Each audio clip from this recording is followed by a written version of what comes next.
What's the millennial question? Apparently, millennials as a generation, which is a group of people who were born approximately 1984 and after, are tough to manage. And they're accused of being entitled and narcissistic and self-interested, unfocused, lazy. But entitled is the big one. And because they confound leadership so much, what's happening is leaders are asking the millennials, what do you want? And millennials are saying, we want to work in a place with purpose, love that. We want to make an impact, you know, whatever that means. We want free food and beanbags. And so somebody articulates some sort of purpose, there's lots of free food and there's beanbags, and yet for some reason they're still not happy.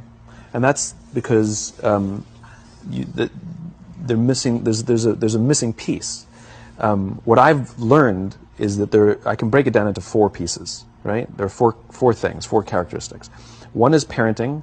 The other one is technology. The third is impatience, and the fourth is environment. The generation that we call the millennials, too many of them grew up subject to, not my words, failed parenting strategies. You know, where, for example, they were told that they were special all the time.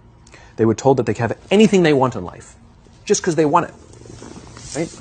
They were told, some of them got into honors classes, not because they deserved it, but because their parents complained. And some of them got A's, not because they earned them, but because the teachers didn't want to deal with the parents. Some kids got participation medals. You got a medal for coming in last, right?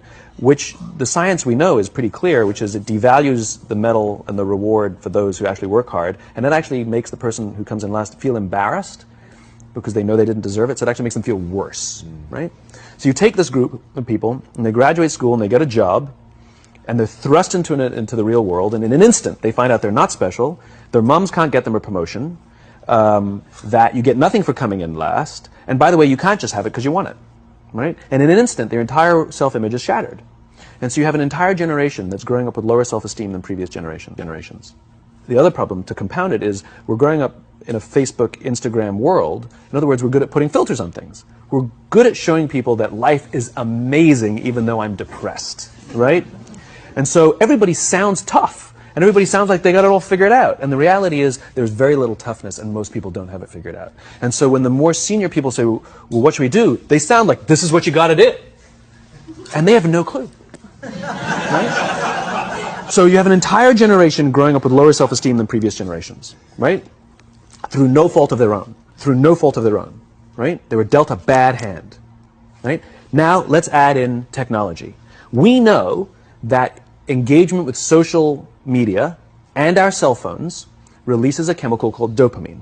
That's why when you get a text, it feels good, right? So, you know, we've all had it where you're feeling a little bit down or feeling a bit lonely, and so you send out 10 texts to 10 friends, you know, hi, hi, hi, hi, hi, because it feels good when you get a response, right?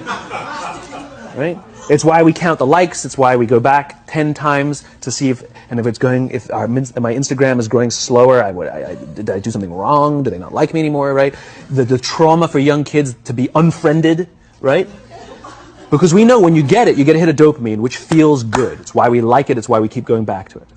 Dopamine is the exact same chemical that makes us feel good when we smoke, when we drink, and when we gamble. In other words, it's highly, highly addictive. Right?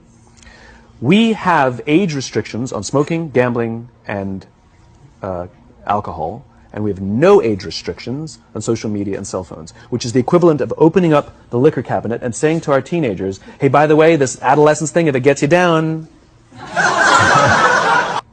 What's happening is because we're allowing unfettered access to these dopamine-producing devices and media, basically it's becoming hardwired, and what we're seeing is as they grow older, too many kids don't know how to form deep, meaningful relationships. Their words, not mine. They will admit that many of their friendships are superficial.